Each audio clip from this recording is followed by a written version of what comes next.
একজন কিংবদন্তির শেষ অধ্যায় আর আরেকজনের নতুন প্রজন্মের স্বপ্নের শুরু। মেসি ও ইয়ামালের দ্বৈরথ, দ্য ফাইনাল কাউন্টডাউন আর মাত্র একটা রাত। একদিকে স্পেনের টোটাল ফুটবল, অন্যদিকে আর্জেন্টিনার নেভার গিভ আপ মানসিকতা। এখন আর শুধু 90 মিনিটের খেলা না, এজন্য মরার উপর খাড়ার ঘা, আর শেষ হাসি কে হাসবে সেই লড়াইটা। ইতিহাস, আবেগ, গৌরব আর স্বপ্ন সবকিছু মিলিয়ে এবার হবে উইনার টেকস অল। নিউ ইয়র্কের মঞ্চে নির্ধারিত হবে বিশ্ব ফুটবলের নতুন রাজা কে, স্পেন নাকি আর্জেন্টিনা। স্পেন ও আর্জেন্টিনার ফাইনাল ম্যাচের আগে নানা জল্পনা কল্পনা চারিদিকে। আমরা সেসব নিয়ে আলোচনা করব। আমাদের সঙ্গে স্টুডিওতে আছেন জাতীয় দলের গোলকিপিং কোচ নুরুজ্জামান নয়ন। নয়ন ভাই, আপনাকে স্বাগত জানাচ্ছি। Thank you. একটু আগে একটা রিপোর্ট আমরা দেখছিলাম, যেটা নিয়ে আসলে আমার নিজেরই জানার অনেক কৌতূহল। সেটা হচ্ছে ফিফা কি রিগড, আসলে কি রিগড কিনা? দেখেন, ফিফা হচ্ছে ওয়ার্ল্ড ফুটবলের সর্বোচ্চ সংস্থা, অভিভাবক তো অবশ্যই। তো সে এত চিপ হওয়ার কথা না। এবং আপনি যেসব নিউজ দেখছেন বা আমরা দেখছি, এখানে কিন্তু কোনো এভিডেন্স নাই। সুতরাং আমরা আসলে ওই দিকে ফোকাস না নিয়ে আমরা খেলার দিকে আমার কাছে মনে হয় ফোকাসটা দেওয়া উচিত।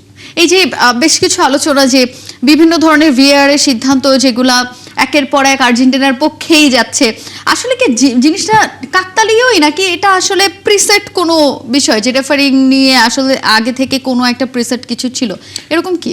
দেখেন, ভিআর নিয়ে আমার কাছে মনে হয় খুব বেশি কথা বলার সুযোগ নেই। কারণ ভিআর হচ্ছে লজ অফ দ্য গেম আছে, বা তাদের যে রুলস অ্যান্ড রেগুলেশন আছে, বা ভিআর এর কিছু রুলস আছে, সেইগুলোই কিন্তু তারা ইমপ্লিমেন্টেশন করে। এবং ভিআর এখানে যেহেতু 3 জন রেফারি থাকে ভিআরে, এখানে মাঠে একজন রেফারি থাকে, সো এইখানে মানে সব কিছু কিন্তু রিটেন, মানে যেই ধরনের ডিসিশন দেয়া হোক না কেন, সব কিছু কিন্তু লিখিত আকারে আছে। এর বাইরে কিন্তু আপনি ইচ্ছা করলেই যেতে পারবেন না।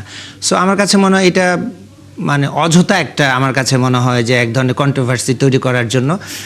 বাট ভিআর যেগুলা দিচ্ছে, এবং আপনি দেখেন ভিআর যে ডিসিশনগুলা মেইন রেফারি যখন সেটা দেয়, তখন কিন্তু সে ছোট্ট করে তার একটা এক্সপ্লেনেশন দেয়। সুতরাং এই এক্সপ্লেনেশন পরে আমার কাছে মনে হয় এখানে আর কোনো দ্বিধাদ্বন্দ্ব থাকা উচিত না। এবং ভিআর এর ক্ষেত্রে তো নিশ্চয়ই রেফারি যখন আসলে রেফারির চোখ থেকে কিছু এড়িয়ে যায়, তখন আসলে ভিডিও অ্যাসিস্ট্যান্ট রেফারি যে থাকে, সে তাকে কনসার্ন করতে পারে যে আপনি এরকম কিছু একটা মিস হয়ে যেতে পারে। সো আমরা ম্যাচটা দেখলাম মিশরের বিপক্ষে, সেখানেও আসলে যেই রেফারিং এর সিদ্ধান্তটা নিয়ে আসলে অনেক বিতর্ক। সেই দিন থেকেই আসলে শোনা যাচ্ছে ফিফা রিগড, ফিফা আবার আর্জেন্টিনার পক্ষে সব ডিসিশন দিতে যাচ্ছে। মানে এই জিনিসগুলা, বা শেষ বিশ্বকাপের 12টা ম্যাচে 8টা পেনাল্টি পাওয়া, মানে এই জিনিসগুলো কি স্বাভাবিকভাবেই দর্শকরা আসলে দেখবে, নাকি ওই যে যেটা ট্রেন্ড চলে আসছে যে ফিফা আসলে আর্জেন্টিনাকে বাড়তি সুবিধা দিচ্ছে, সেখানে অ্যাডিডাসের সঙ্গে একটা চুক্তি আছে, সেই কারণে এই ধরনের যেই জিনিসগুলো শুনছি আমরা, যৌক্তিকতা আছে কিনা কোনো? না, আমার কাছে মনে হয় ভিআর প্রযুক্তি আমাদের, স্পেশালি আমি যদি বাংলাদেশের কথা বলি, এটা একটা নতুন, এবং ভিআর এর যে রুলস অ্যান্ড রেগুলেশনস রয়েছে সেটা কিন্তু আমরা ডিটেল জানি না। সো এই জন্য আমাদের কাছে মনে হয় যে এটা হয়তো বা আর্জেন্টিনার পক্ষে যাচ্ছে।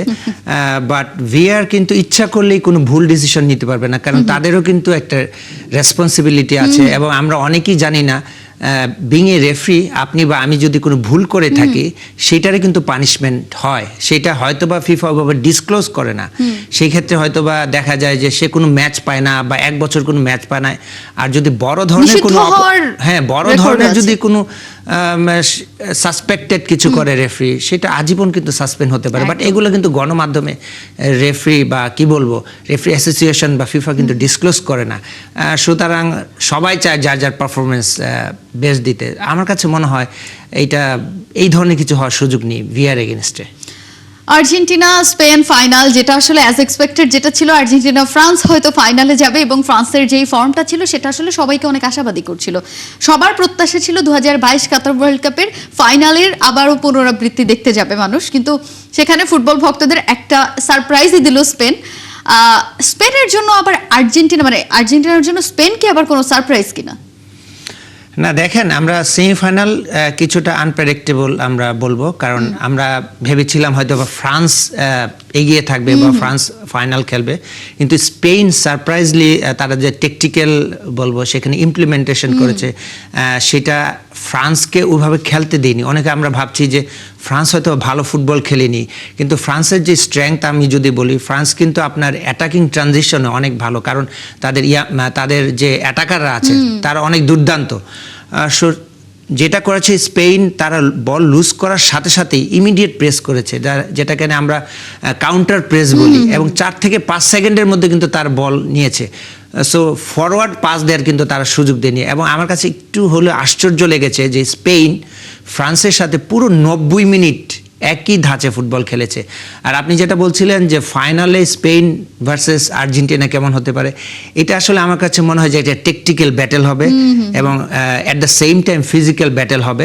কারণ আমরা জানি যে আর্জেন্টিনা কিন্তু লো ব্লক এবং যদি তাদেরকে প্রেস করা হয় তার এগেনস্টে কিছুটা হলো দুর্বলতা রয়েছে। তো আমার কাছে মনে হয় যে স্পেন সেখানে হাই প্রেসিং ফুটবল খেলবে এবং সেখান থেকে কিভাবে তারা আর্জেন্টিনা সেটাকে মোকাবেলা করবে সেটাই আসলে দেখার বিষয়। আর্জেন্টিনা আসলে লাস্ট ম্যাচগুলোর পারফরমেন্স দেখে একটু হতাশ হতেই হয় যে একেবারে শেষ মুহূর্তে গিয়ে 80 মিনিটের পরে গিয়ে কামব্যাক করার একটা রীতিমতো একটা রীতি তৈরি করে ফেলেছে, রিচুয়ালস তৈরি করে ফেলেছে। কিন্তু লাস্ট ম্যাচটা আবার যদি দেখি ইংল্যান্ডের বিপক্ষে, সেই ম্যাচটাতে এবার আর্জেন্টিনার পারফরমেন্স যে কাউকে আশাবাদী করবে যে আর্জেন্টিনা আসলে পারফেক্ট ফাইনালিস্ট হওয়ার মতো পজিশনটা তারা রিজার্ভ করে। সেখানে স্পেনের যে একেবারে তরুণ একটা দল, লামিন ইয়ামাল, কুকুরেলা থেকে শুরু করে যারা আছে প্রত্যেকেই, দানি ওলমো, এরা আসলে প্রত্যেকেই অনেক ইয়াং। এবং আর্জেন্টিনার দলটা আবার বেশ অভিজ্ঞ একটা দল, যাদের ম্যাক্সিমাম প্লেয়ারই খেলেছে কাতার ওয়ার্ল্ড কাপে। সেইখানে আসলে অভিজ্ঞ ভার্সেস তরুণ, এই লড়াইটা, এইখানে আসলে একটা অভিজ্ঞতার ঘাটতির, সবসময় তো আমরা বলি যে অভিজ্ঞতার দাম লাখ টাকা, সেইখানে স্পেন কিছুটা পিছিয়ে থাকবে কিনা মনস্তাত্ত্বিকভাবে হলেও, কারণ এই দলের ম্যাক্সিমাম প্লেয়ারেরই বিশ্বকাপ খেলার কোনো অভিজ্ঞতা নাই স্পেনের। আর ওদিকে আবার আর্জেন্টিনা দলের ম্যাক্সিমামেরই বিশ্বকাপ খেলা এবং বিশ্বকাপ জেতার অভিজ্ঞতাটা আছে। না দেখেন, একটা প্লেয়ার যখন উইনিং মেন্টালিটি থাকে, স্পেশালি চ্যাম্পিয়ন মেন্টালিটি থাকে, সেটা আর্জেন্টিনা বলেন বা আমরা যদি ক্লাব লেভেলেও বলি, তারা কিন্তু অন্য প্লেয়ার চেয়ে একটু ডিফারেন্ট। কারণ সব প্লেয়ার কিন্তু, অনেক প্লেয়ার দেখবেন যে অনেক বেটার ফুটবল খেলে, কিন্তু চ্যাম্পিয়ন হওয়ার মতো সেই মেন্টালিটি তাদের থাকে না। সো এই ক্ষেত্রে আমি আর্জেন্টিনাকে কিছুটা হলো এগিয়ে থাকবে। এবং আর্জেন্টিনার যদি আপনি এভারেজ এজ হিসাব করেন, সেক্ষেত্রে তারা 29 বছর বয়স এভারেজ স্কোয়াডের 26 জনের, তো কিছুটা হলেও তারা এক্সপিরিয়েন্সড। এবং আপনি যেটা বলছিলেন, তারা গত ওয়ার্ল্ড কাপে অলমোস্ট সেম স্কোয়াড খেলছে। এবং সবচেয়ে প্লাস পয়েন্ট আমার কাছে যেটা মনে হয় যে স্কালোনি 8 বছর ধরে অলমোস্ট একই স্কোয়াড নিয়ে কাজ করছেন, এবং এই প্রত্যেকটা প্লেয়ারের কোথায় কোন ঘাটতি আছে তিনি আসলে পুরোটাই জানেন। এটা একটা অ্যাডভান্টেজ কিনা? না, অফকোর্স এটা একটা অ্যাডভান্টেজ। এবং আমার কাছে মনে হয় যে গত ওয়ার্ল্ড কাপের থেকে এই ওয়ার্ল্ড কাপের যে সিগনিফিক্যান্ট যে ডিফারেন্ট আর্জেন্টিনা, সেটা আমার কাছে মনে হয় যে সাইকোলজিক্যাল। এবং আপনি দেখেন যে আপনি 3টা ম্যাচে স্পেশালি নকআউট খেলায় সেমিফাইনাল পর্যন্ত তারা পিছিয়ে থেকে যেভাবে কামব্যাক করেছে, এটা আসলে মেন্টাল স্ট্রেংথ বা কনফিডেন্স লেভেল যদি এক্সট্রিম লেভেলে না থাকে, সেখানে আসলে জয় করা যায় না। এবং সবচেয়ে মানে ইন্টারেস্টিং আমার কাছে লেগেছে আর্জেন্টিনা, আমরা ভাবছিলাম প্রত্যেকটা ম্যাচে, স্পেশালি লাস্ট 3টা ম্যাচে, যে হয়তোবা 120 মিনিটের খেলা শেষ হয়ে পেনাল্টি শুট আউটে যাবে, সেই ধরনের রিস্কেও কিন্তু তারা যায়নি। সো এটা আমার কাছে মনে হয় যে মানসিকভাবে অনেক তারা আমি বলবো যে এক্সট্রিম লেভেলের ইমপ্রুভ করেছে। পেনাল্টি শুট আউট কিন্তু আর্জেন্টিনার জন্য একটা আশীর্বাদই বলা চলে, কারণ সেখানে লিওনেল মেসি সবসময় অনেক বেশি গ্লোরিফাইড। সো পেনাল্টি শুট আউটেও যদি যাই, আমি স্পেন বনাম আর্জেন্টিনা ম্যাচটাকে যদি আমি সেভাবেই বিবেচনা করি যে দুই দলই হাড্ডাহাড্ডি লড়াই করবে, এক দল আসলে পজিশনাল ফুটবল খেলতে পছন্দ করে স্পেন, অন্যদিকে আর্জেন্টিনার ট্রানজিশনাল ফুটবল সাথে কাউন্টার অ্যাটাক সবকিছু মিলে আসলে দুই দলের খেলাটা যে হাড্ডাহাড্ডি হবে সেটাতে আসলে কোনো সন্দেহ নাই। এটাও যদি পেনাল্টি শুট আউটে যায়, সেই জায়গাটাতে দক্ষতার বিবেচনায় কে এগিয়ে থাকবে? দেখেন, স্পেনের যে গোলকিপার সিমন, আপনি জানেন সে অলরেডি রেকর্ড করেছে ওয়ার্ল্ড কাপ হিস্ট্রিতে, সে 6টা ক্লিন শিট রেখেছে এবং সে 649 মিনিট কোনো গোল করেনি। সো এবং আমরা যেটা দেখেছি, সিমন আমার কাছে মনে হয় যে গোল্ডেন গ্লাভসের সবচেয়ে বেশি দাবিদার এবং সে এগিয়ে আছে। এই কারণে আমি বলবো, আপনি গত ম্যাচটা স্পেশালি সেমিফাইনাল ম্যাচে কিন্তু তাকে বেশ পরীক্ষার মুখে আমরা দেখেছি। এবং আমার কাছে শর্ট স্টপিংয়ের যে বড় বিষয় যেটা লেগেছে, যে সে যেভাবে স্টার্টিং পজিশন আপনি দেখেন, স্পেন কিন্তু অনেক হাইলাইন ডিফেন্ডিং করেছে এবং তাদের পিছনে প্রচুর স্পেস ছিল।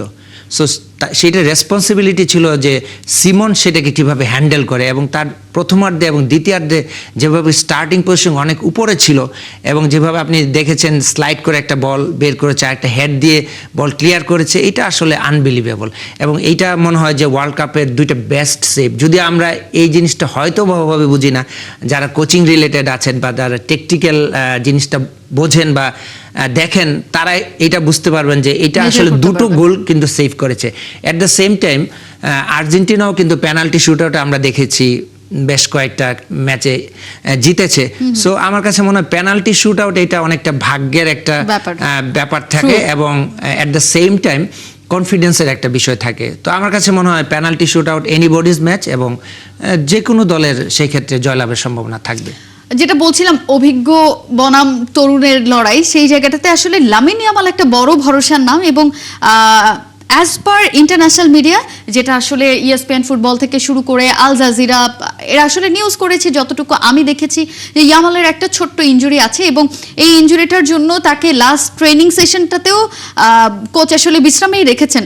এইটা একটা বড় কনসার্ন কিনা, কারণ Lamine Yamal versus Lionel Messi এই দ্বৈরথটাই চিন্তা করা হচ্ছে, যদিও এই কম্প্যারিজনটা আসেই না, কারণ লামিন ইয়ামাল এমনও অনেক সময় আমরা বলতে শুনেছি যে লিওনেল মেসি তার আইডল, সো আইডলের এগেইনস্টে খেলা। সো এখানে আসলে লামিন ইয়ামালের না থাকাটা স্পেনের জন্য, যদি না থাকে সেক্ষেত্রে স্পেনের জন্য বড় একটা ঘাটতি কিনা? না, অবশ্যই ইয়ামাল যদি না থাকে আমার কাছে মনে হয় বিশ্বকাপের ফাইনালের রং কিছুটা ফিকে হয়ে যাবে।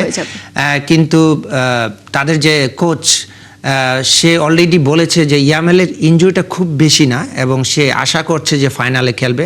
এবং আপনি জানেন যে ইয়ামাল ওয়ার্ল্ড কাপের আগে তার হ্যামস্ট্রিং একটা ইনজুরি ছিল, সেটা কাটিয়ে সে কিন্তু আস্তে আস্তে ভালো খেলছে। প্রথম দিকের যদি ম্যাচ খেলা না খুব বেশি ভালো খেলেনি। সো এই ধরনের সুপারস্টার একটা প্লেয়ার যদি মিস করে তো আমরাও হতাশ হব। তো আমার কাছে মনে হয় যে কোচের মতো আমিও আশাবাদী সে ফাইনালটা মিস করবে না। আর্জেন্টিনার আসলে বড় বড় কিছু ঘাটতি আমরা পুরো ওয়ার্ল্ড কাপ জুড়েই দেখেছি, যেখানে আসলে দুইটা উইং পুরোপুরি ফাঁকা থাকে আর্জেন্টিনার, এবং সেই জায়গাটা স্পেন নিশ্চয়ই কাজে লাগাতে চাইবে। এই ফাইনাল ম্যাচের আগে আসলে আর্জেন্টিনা কি স্কালোনি কোনো ট্যাকটিক্সে চেঞ্জেস আনবে কিনা, যে যাতে করে ওই উইংটাকে প্লে করা যায় এবং ওইটাকে কাজে লাগানো যায়? দেখেন, প্রত্যেকটা কোচেই প্রত্যেকটা ম্যাচ কিন্তু আলাদা। তারা কাদের সাথে খেলবে, কি ফরমেশনে খেলবে, তাদের স্টাইল অফ প্লে কি হবে, সেইটার উপরে কিন্তু নিজেদের ফরমেশন বা স্টাইল অফ প্লে খুব বেশি চেঞ্জ হয় না যদিও, তো সেইগুলো নির্ভর করে। এবং ইন্ডিভিজুয়াল কিছু প্লেয়ার থাকে যাদের কিছু রেসপন্সিবিলিটি দেওয়া হয়। যেমন লামিন ইয়ামাল হচ্ছে যেই সাইডে খেলবে, রাইট সাইডে তার যে লেফট ব্যাক আছে সে কিন্তু খুব বেশি ওভারল্যাপ করলে সেখানে কিন্তু স্পেস তৈরি হবে। সো নিশ্চয়ই এটা স্কালোনি জানেন এবং সেই অনুযায়ী কিন্তু দু দলের কোচরা ট্যাকটিক্স সাজাবেন। কিন্তু একটা ম্যাচের কিন্তু মুহূর্তে কিন্তু সিনারিও চেঞ্জ হয়। হয়তো আপনি হারতে থাকবেন বা ড্র হতে থাকবে বা 120 মিনিটে হয়তো বা যেতে পারে খেলা। এখন নির্ভর করছে এটা আপনি সিচুয়েশন ডিমান্ড, তো সেই অনুযায়ী আসলে কোচরা ট্যাকটিক্স আসলে নির্ধারণ করে থাকেন। এই ওয়ার্ল্ড কাপে যেটা দেখা গেল যে স্কালোনির টেকনিক্যাল সাইড কিংবা ট্যাকটিক্স যেগুলো ছিল প্রত্যেকটা জায়গায় স্কালোনি হচ্ছে বেশ কিছু চেঞ্জেস এনে, লাস্ট ম্যাচটাতেও বেশ কিছু চেঞ্জেস এনে একেবারে সবকিছুকে ওলটপালট করে দিয়ে তারপরে আসলে আর্জেন্টিনা কামব্যাক করলো। এই যে কামব্যাকের গল্পটা, এইটাই কি স্কালোনির এবারের মূল মন্ত্র কিনা, যে আমি কামব্যাক করিয়েই দলটাকে আসলে জিতিয়ে নিয়ে যাব মাঠ থেকে, নাকি আসলে একটা প্রেসারে পড়েই এই ধরনের অ্যাটেম্পটগুলো লিওনেল মেসি এবং তার দলকে করতে হচ্ছে? দেখেন, আমি যদি লাস্ট ম্যাচটা দেখি সেমিফাইনাল ইংল্যান্ডের এগেইনস্টে, ইংল্যান্ড কিন্তু 55 মিনিটে গোল খাওয়ার পর থেকে একটু ডিফেন্সিভ মুডে চলে যায় এবং এইটাই আমার কাছে পুরোপুরি ডিফেন্সিভ হয়ে খেলতে থাকে, যে একটা হারার মূল কারণ ইংল্যান্ডের। এবং তখন দেখে যে স্কালোনি যেহেতু তারা লো ব্লকে যায়, সেই ক্ষেত্রে কিন্তু সে অল আউট ফুটবল খেলে। এবং আপনি দেখেছেন 72 মিনিটে 3 জন প্লেয়ার আর্জেন্টিনা চেঞ্জ করেছে, তারপরে কিন্তু খুব বেশি প্রভাব বিস্তার করতে পারেনি। এবং শেষ মুহূর্তে 81 মিনিটে আপনার স্ট্রাইকারও একজন লাউতারো মার্টিনেজকে নামায়। এরপর থেকে কিন্তু আর্জেন্টিনা মুহুর্মুহুর অ্যাটাক করে এবং স্পেশালি আপনি দেখবেন যে মেসি মাঝমাঠ থেকে ফার্স্ট হাফে আমরা যেটা দেখেছি সে কিন্তু উইংয়ে চলে যায়, কারণ মেসি কিন্তু সেখান থেকে খুব বেশি শর্টসও নিতে পারছিল না বা ফাইনাল কোনো পাস দিতে পারছিল না, যেহেতু সেন্ট্রালি ব্লক করেছিল ইংল্যান্ড। তো সেখান থেকে বারবার রাইট সাইড থেকে ক্রস করছিল এবং সেইটাই কিন্তু আমরা দেখেছি যে এত ক্রস, এত অ্যাটাক তো এটা আসলে সিচুয়েশন ডিমান্ড, যার ফলে কিন্তু আমরা দেখেছি যে এত প্রেশার ইংল্যান্ড হয়তো নিতে পারেনি, তাদের অ্যাভারেজ সাইড অনেক ভালো ছিল, তারা ডুয়েলসে অনেক ভালো, কিন্তু এক্সপিরিয়েন্সের কাছে বা টেকটিক্সের কাছে আমার কাছে মনে হয় যে হেরেছে ইংল্যান্ড। পরিসংখ্যানের দিকে যদি একটু তাকাই, সেখানে 14 বারের দেখা দু দলের, এবং 14 বারের দেখায় আসলে প্রীতি ম্যাচগুলোতেই বেশি দেখা হয়েছে। তার মধ্যে সেই জায়গাটাতে আবার স্পেন এগিয়ে আছে, আবার আর্জেন্টিনা কিছুটা পিছিয়ে আছে। এই যে আর্জেন্টিনার 6টা জয়, স্পেনের 7টা জয়, একটা ম্যাচে তারা ড্র করেছে, এই পরিসংখ্যান কি এবার এই ম্যাচটায় কোনো কাজে আসবে কিনা, মনস্তাত্ত্বিকভাবেও কোনো প্রভাব ফেলবে কিনা? না, আমার কাছে মনে হয় যে বিং এ কোচ মানে আগের যে খেলা বা রেকর্ড এগুলো খুব বেশি প্রভাব পড়ে না, বর্তমান পারফরমেন্সই সবচেয়ে মানে এখানে বড় বিষয়। এবং আপনি দেখেন দুটো টিমই কিন্তু ব্যাটার ফুটবল খেলে ফাইনালে এসেছে এবং বড় বড় টিমকে হারিয়ে এসেছে। সো আমার কাছে মনে হয় এটা একটা খুব বড় একটা ব্যাটেল হবে, টেকটিক্যাল এবং ফিজিক্যাল ব্যাটেল হবে। এবং এই ব্যাটেলে গেম প্ল্যান অনুযায়ী যে এক্সিকিউশন করতে পারবে মাঠে ফাইনালে, সেই আসলে চ্যাম্পিয়ন হবে। আপনাকে অসংখ্য ধন্যবাদ আমাদের সঙ্গে যুক্ত হওয়ার জন্য। আপনাকেও ধন্যবাদ।